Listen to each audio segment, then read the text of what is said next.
Asalaamu calaykum. Ku soo dhawaada channelkeena Midnimo. Haddii ay tahay markii kugu horeysay ee aad soo booqato, fadlan subscribe saar oo furo gambaleelka si aad u heshid wararkeena iyo macluumaadkeena ugu dambeeyay.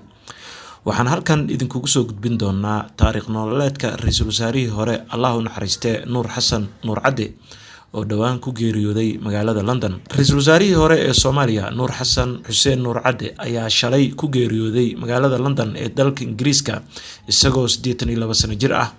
marxuumka ayaa soo noqday ra'iisul wasaaraha Soomaaliya intii u dhaxaysay 2007 ilaa 2009 wuxuuna xilkaas hayay xilli adag oo dalka dagaalo culus ay ka socdeen isagoo horseeday heshiiskii maxkamadaha Islaamiga iyo dawladda federaalka oo lagu soo dhisay dawladdii uu hogaaminayay madaxweyne Sheekh Shariif Sheekh Axmed.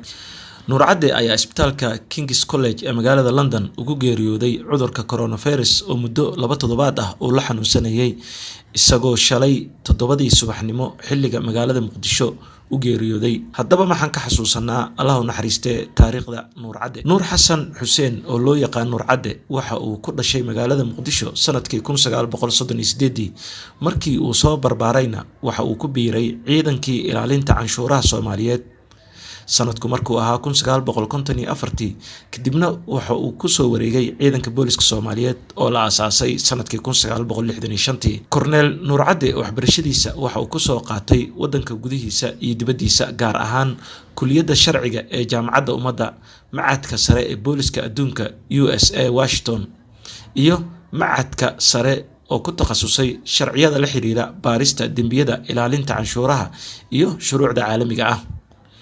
wuxuu ciidanka booliska Soomaaliyeed ka gaaray darajada gaashaanle sare isagoo ka soo qabtay xilal kala duwan sida taliye ku-xigeenka xafiiska siyaasadda iyo abaabulka iyo qaybinta xiriirka caalamiga ah ee Interpol. sanadii 1976 ilaa 1983 waxa uu ahaa madaxa xafiiska tababarada iyo qorsheynta ciidanka booliska Soomaaliyeed.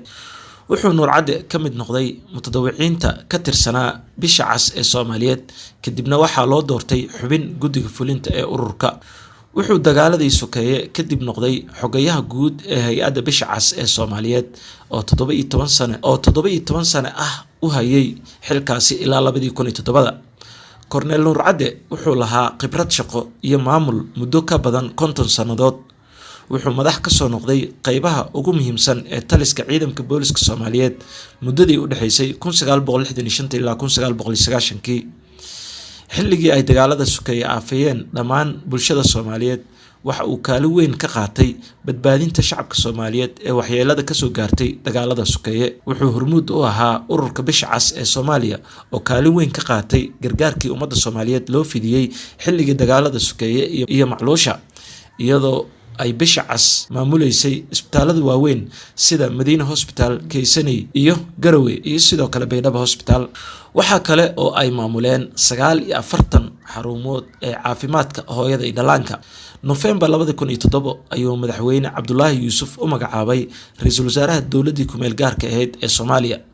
June 2009 waxaa loo magacaabay safiirka Soomaaliya ee dalka Talyaaniga.